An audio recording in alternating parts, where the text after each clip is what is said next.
नमस्ते दोस्तों,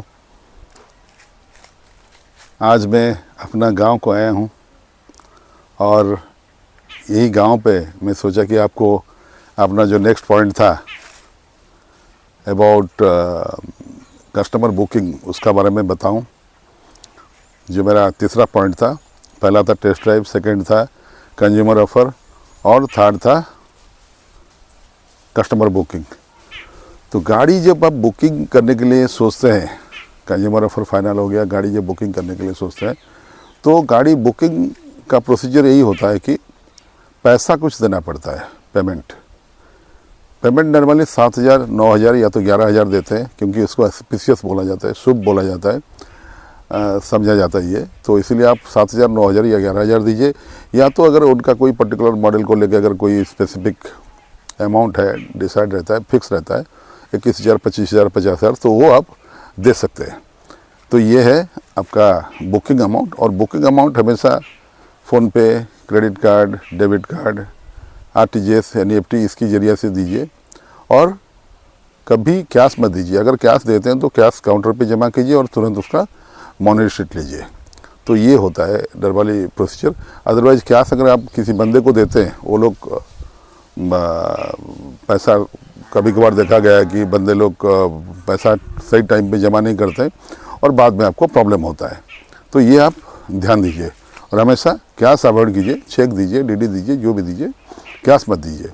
अगर कैश देते हैं तो मनी रिसीट लीजिए, जैसे मैं बोला अभी। और ये पेमेंट देने के बाद एक उन लोगों के पास एक बुकिंग डॉकेट होता है, एक किताब, छोटा किताब टाइप का। तो वो बुकिंग डॉकेट या तो बुकिंग बुकलेट बोलते हैं उसको, वो डॉकेट में आपका डिटेल्स भरिए, आप खुद भरिए। उसमें आपका नाम रहेगा, father's name, address, billing address, permanent address, PAN card number, mobile number, mail ID, date of birth, date of anniversary, marriage anniversary, और कितना पैसा दिया बुकिंग के लिए और किस शेप में दिए, चेक नंबर, डेट, ये सारा दीजिए। और उसमें आप खुद भरिए, क्योंकि अदरवाइज़ अगर स्पेलिंग वगैरह मिस्टेक वगैरह होता है तो बाद में फिर प्रॉब्लम होता है आरसी, इंश्योरेंस वगैरह में चेंज करने के लिए। तो आप कोशिश कीजिए कि आप खुद उसको भरें और नीचे लिखिए कि आपका एक पॉइंट रहता है कि डेट ऑफ डिलीवरी, गाड़ी वो लोग किस टाइम पे आपको डिलीवरी देने के लिए फाइनल कर दें, वो डेट जरूर लिखिए। क्योंकि उसको लिखने का बाद ही आपको पता चलेगा कि यस, ये लोग गाड़ी को ये डेट में देने के लिए बोले। 1 महीना, 1.5 महीना या 15 दिन, जो भी है उसको लिखिए। और नीचे रहेगा सेल्स कंसल्टेंट का सिग्नेचर रहेगा, आपका सिग्नेचर रहेगा एज ए कस्टमर, और सेल्स मैनेजर का सिग्नेचर भी रहेगा। ये हो जाने के बाद उसका जो पेज होता है, जो बुकिंग का पहले वाला पेज होता है, उसको जस्ट टर्न ओवर कीजिए। या तो उसी पेज में नीचे लिखा हुआ रहता है कि अगर आप किसी कारणवश आप अगर बुकिंग कैंसिल करते हैं तो उसमें से कुछ पैसा डिडक्ट होगा, माइनस होगा।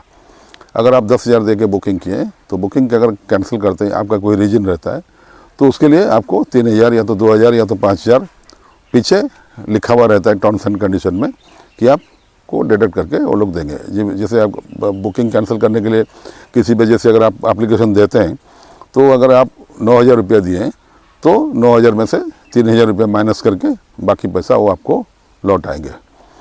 तो ये है बुकिंग का डॉकेट। और बुकिंग डॉकेट में आपका जो बात था, जैसे इंश्योरेंस में क्या क्या एडवांस रहेगा, कौन सा इंश्योरेंस रहेगा, आरटीओ में किस टाइप का आरटीओ रहेगा, आरटीओ में एक्सेसरी कौन सा लगेगा, एक्सचेंज में क्या प्राइस हुआ, ये सारा चीज़ एक एक पेज में लिखा हुआ रहता है। उसको भी सब भरिए। भरने का बाद आपका जो पहला वाला कॉपी है, पहला जो पेज है, वो लोग वो फाड़ के ले लेंगे बुकिंग का, और कार्बन कॉपी हर का डॉकेट में रहता है और कार्बन कॉपी आपका पास रहता है।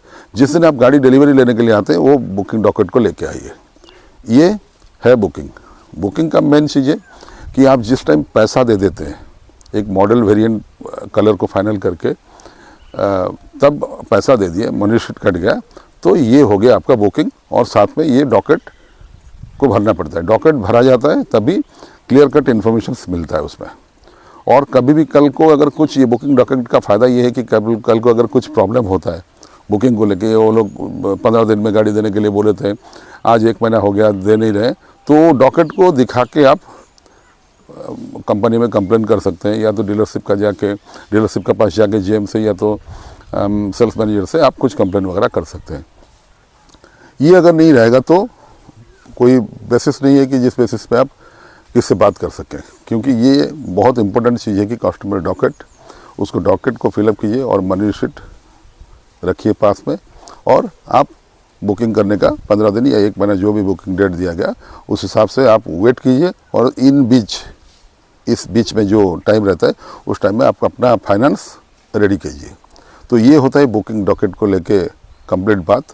आशा करता हूँ कि कस्टमर बुकिंग जो पॉइंट है इसमें आपको क्लियर इन्फॉर्मेशन मिला, और कुछ अगर डाउट होता है तो आप मुझे बेझिझक कमेंट बॉक्स में बात कर सकते हैं, पूछ सकते हैं, और मैं आपको कोशिश करूँगा कि जवाब देने के लिए। ये मेरा हमेशा कोशिश रहता है। और मेरा वीडियो को थोड़ा सा लाइक कीजिए, सब्सक्राइब कीजिए और शेयर कीजिए, ताकि आपको छोड़ के अगर किसी को नया गाड़ी लेना है और कस्टमर का बुकिंग क्या है ये अगर जानना चाहते हैं तो इसमें से उनको एक हल्का सा थोड़ा सा छोटा सा आइडिया मिलेगा। ये हमेशा मेरा कोशिश रहता है। प्लीज़ इतना कर दीजिए, मुझे सब्सक्राइब और लाइक कर दीजिए और शेयर कर दीजिए। I will be the happiest person, और I will be motivated to share more and more video in future. Thank you, bye bye, नमस्ते। फिर मिलते हैं अगले वीडियो में।